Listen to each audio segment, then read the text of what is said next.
கூடாரை வெல்லும் சீர் கோவிந்தாவும் தன்னை பாடிப்பறை கொண்டு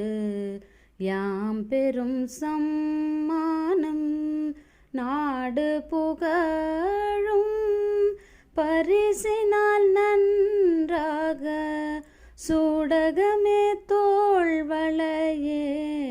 தோடே செவி பூவே பாடகமே என்றனைய பல்கலனும் யாமணிவோம் ஆடையுடு போம் அதன் பின்னே பால் சோறு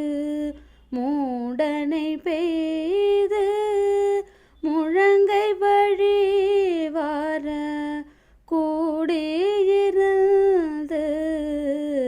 குளிர்ந்தெலோரெம்பாவாய்.